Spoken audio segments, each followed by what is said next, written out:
minutes. The IDP Blitz. Hey, everybody. And we're going to count up here. I don't know if we really totally need to. I'll count if I'm just going to be a podcast or not. Let's go live in 3, 2, 1. The best IDP ad for week 3 is that more this week on the IDP Blitz. John Norton with us, the guru. Give us some wisdom. Who's your number one ad for this week? Well, there's several guys that you're going to want to target, but the number one guy that's on my list, and if you read my column last week, you probably got a little head start on this, Jalen Ramsey. We all saw what Troy Hill did last year in the situation that he was in, where they were playing him outside corner on early downs, moving him into the slot, moving him around. He's gone now in Cleveland. They've decided to slide Jalen Ramsey into that spot. So we saw what Hill did with that situation. He's a good player, but he's not a great player. Now we have Jalen Ramsey, who's a great player with a whole lot more talent, a whole lot more upside and ability in that same kind of situation. Had a big game in week 1, 7 tackles and some other numbers there as well. This past week, he was a little cooler than that, but he did manage to get an interception. He is still playing that same role. They're still moving him around. And I like him in this position. I think he's going to be a guy that's going to be pretty consistent for us and put up some good numbers for us pretty much all season long, unless they decide to move him back. And it goes counter. Usually the shutdown corner is not the IDB corner you want, but creative use will change that. And it's nice sometimes whenever a cornerback, the quality of player lines up with the quality of IDP commodity. Who else are on the list of possible week 3 ads or streamers? Well, Kenny Young is on the list. Pretty much everybody was watching to see what was going on through the preseason. We waited for week 1 and trying to decide whether it was going to be Micah Kaiser or Reed. And it turns out they put Kaiser, they cut him, brought him back on the taxi squad. Kenny Young was a guy that got all the playing time in week 1. He had 5 tackles, 5 assists, put up some pretty good numbers, played 100% of the snaps. He was well on his way to having a good game this past week.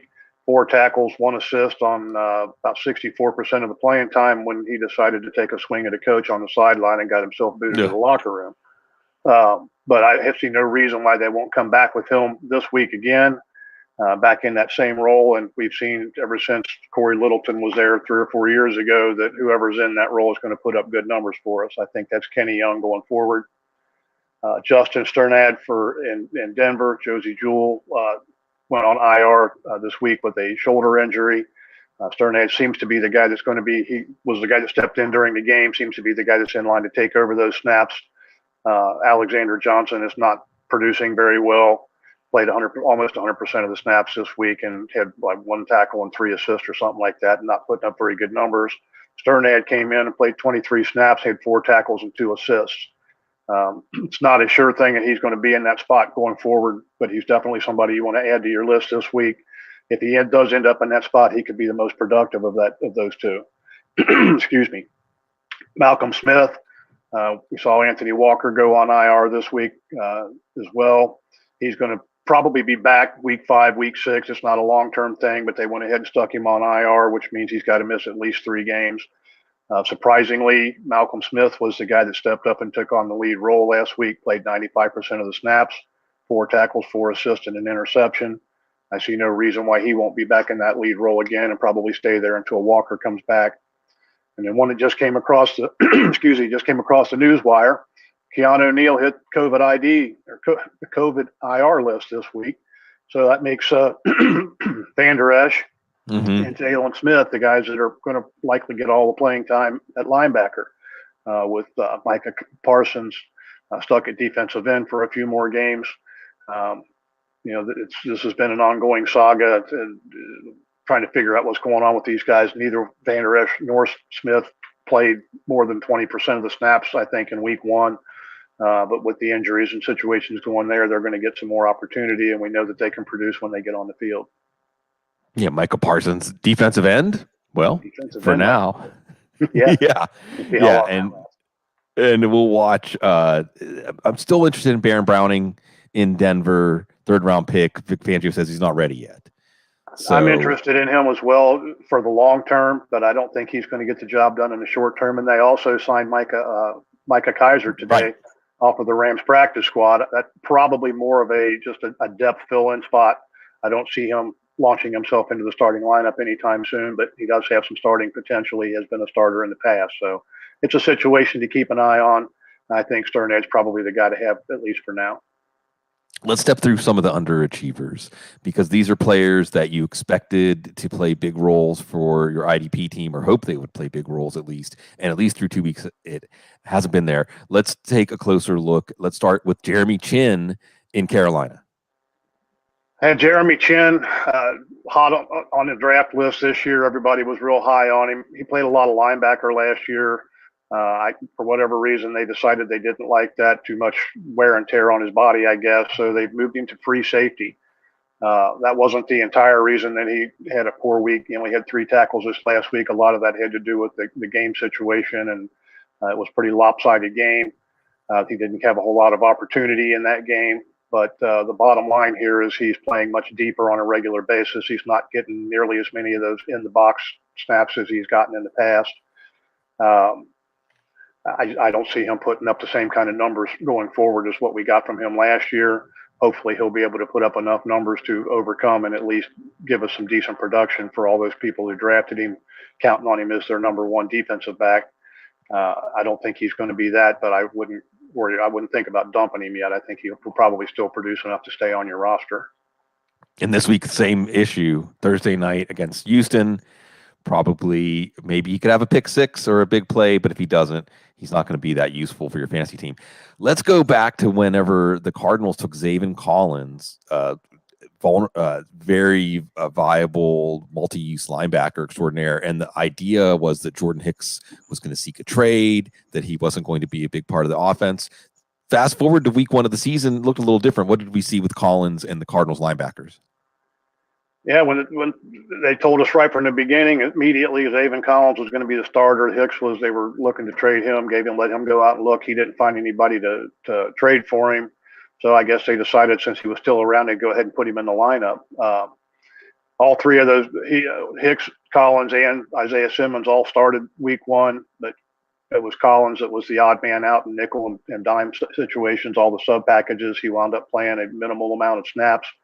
Meanwhile, Jordan Hicks has played virtually every down over the first 2 games. Simmons played almost every down in week 1, backed off a little bit this past week, still played a little over 80%. He's definitely the more productive. But at this point, Collins looks like, we saw him do it with Simmons last year. They used a first-round pick on him, and then he played sparingly pretty much all year. This year, they felt he was ready, and they put him in there. So I would not count out that Hicks could still be traded at some point here early in the season if somebody gets an injury and is willing to give up enough for him. But at this point, Zaven Collins needs to stay on your bench, on your taxi squad. If you're in a redraft league, he might even need to hit the waiver wire for a replacement unless you have some room to carry him for a while. There's no guarantee he's going to see that full-time role at all this season. Another tough place to be is a pass rusher on the Detroit Lions. They're not going to be playing with many leads. The sub packages are going to remain in effect a lot with Arizona with the number of points Kyler Murray's putting up. What about Romeo Okwara for the Lions? Maybe doing some things that aren't showing up on the stat sheet. What do we do with him? Yeah, this is a tough one. He's getting some pressure. He kind of looks like a round peg in a square hole, playing that stand-up position as the outside linebacker in their new scheme. But it's really surprising because he's played there in the past. He played some linebacker in college, so we kind of expected that he would slide right into that role and be successful. Haven't really seen it so far. Part of the problem might be that he's had a bum shoulder that he's been playing through. In fact, both of the Lions outside linebackers, him and Trey Flowers, both have sore shoulders. Flowers hasn't been bothered as much. He's still been pretty productive. But Okwara is one of those guys. He's got the talent. He's got the ability. He put up the numbers last year.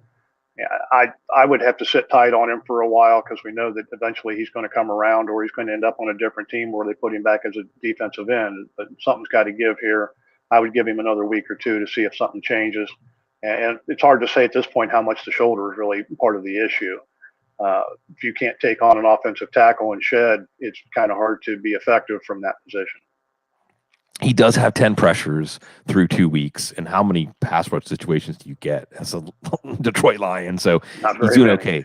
Yeah, it's resulting not in the production we're looking for. But like you said, someone we might have to stick with to see if things clarify. Is going to get to face the Ravens offensive tackles. They've been offensive, their pass blocking. So maybe this could be a good week for him. They Last one. don't have to pass.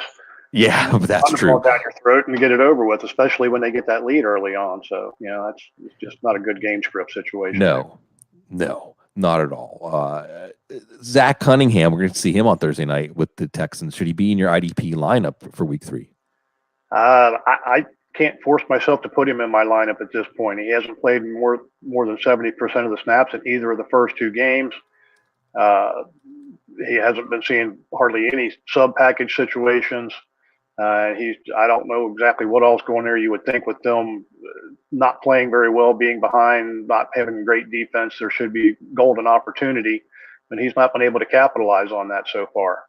As long as they've got somebody playing ahead of him, getting the full-time snaps. I mean, we saw him be productive last year a lot of times with less than 70, 80% of the snaps, far less than playing full-time. But so far this year, that hasn't been the case. And we're dealing with a new coaching staff, new defensive setup there as well. So that could play into it. Maybe he doesn't quite fit. Maybe they've changed the way he's being used. But whatever it is there, as we always like to say from back in the days when Gene Bramwell was with us, once is a fluke, twice is a trend. So 2 times in a row, he's not put up good numbers. I've got to see him do something before I can put him back in my lineup.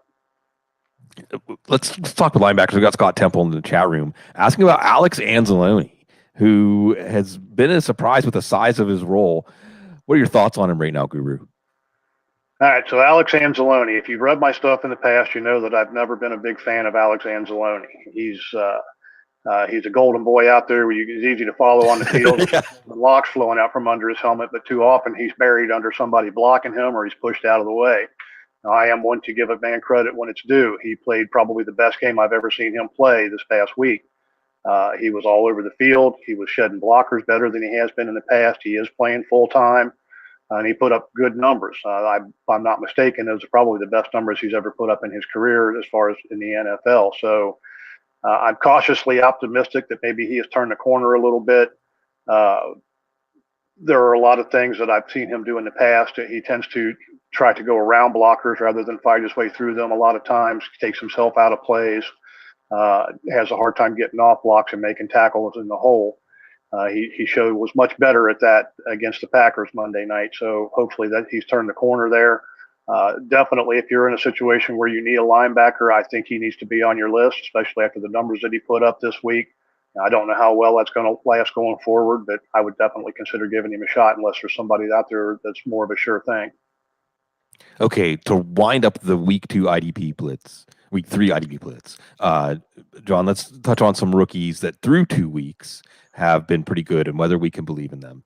Buffalo, I thought Greg Rousseau, the first round pick, took a year off, opted out, got a lot of sacks as an interior rusher, just getting a lot of pressure for Buffalo. Do you think we can believe in him? I was concerned going into the season. I know he put up big numbers in college, especially that last year. I just didn't know how well that was going to translate, but I've been rather impressed. He looked good throughout the preseason. He didn't have big numbers in week 1, but he put on some pressure and played well, looked good on the field. That definitely passed the eyeball test this last week. His playing time increased greatly, up to about 73% of the snaps, 3 tackles, 2 assists, and 2 sacks.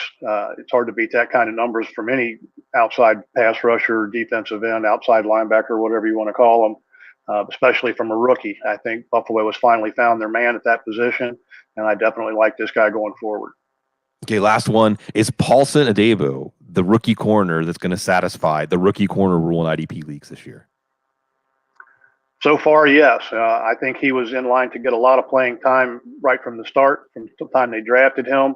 If you go back and read some of my stuff, even from the preseason, I was talking about that situation there and the fact that they were looking for somebody to step up and that he was going to be given that opportunity. Now, injuries have even emphasized that now. He was all the way up to being their number 1 corner in week 2. I think he's going to definitely stay on the field. I think opponents are definitely going to find out where he is and throw at him. Even when Marshawn Lattimore comes back, I really don't see anybody that they've got on their roster at this point that's going to supplant him. If he begins to struggle, he may end up in that third corner slot type role. But I think he's played well enough at this point to earn the starting spot across from Lattimore. And we know that they're going to try to avoid Lattimore, which means the rookie's going to have a lot of opportunity. Yeah, when Lattimore is back out there. So we'll see if he's back out there this week against New England. We're going to be back out there every week with the IDP Blitz. And of course, if this just whets your appetite, if you're a Football Guys subscriber, you get the Eyes of the Guru every week and lots of other great coverage from our IDP team. We want to bring you the best always, folks, because you're so classy.